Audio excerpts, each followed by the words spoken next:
বিসমিল্লাহির রহমানির রহিম।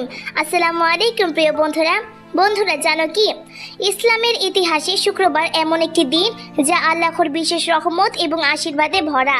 আজ আমি তোমাদের একটি অনুপ্রেরণামূলক ঘটনা বলবো। একবার নবী মুহাম্মদ সাল্লাল্লাহু আলাইহি সাল্লাম তার সাহাবীদের সঙ্গে আলোচনা করছিলেন। তিনি বললেন, শুক্রবার হলো এমন একটি দিন যখন জান্নাতের দরজা খোলা হয়, আর যারা তাদের দোয়া নিয়ে আসে আল্লাহ তা কবুল করেন। এই দিনটি কেবল নামাজ বা দোয়ার জন্যই নয়, বরং একে মানুষের জন্য আত্মপরীক্ষা এবং ভালো কাজের জন্য একটি বিশেষ উপহার হিসেবে ধরা হয়। ছোট কাজ যেমন মানুষের প্রতি সদয় হওয়া বা দরিদ্রকে সাহায্য করা এই দিনে আল্লাহর কাছে অনেক বড় মাপের বরকত নিয়ে আসে। বন্ধুরা, এই কারণে শুক্রবারকে গুরুত্ব দাও। আজকের দিনটিকে শুধুই অলসভাবে না কাটিয়ে ছোট ভালো কাজ করো, সদয় হও এবং আল্লাহর রহমতের জন্য দোয়া করো। মনে রেখো, এই দিনে ছোট ভালো কাজও বিশাল ফল দেয়। আসসালামু আলাইকুম ওয়া রাহমাতুল্লাহ।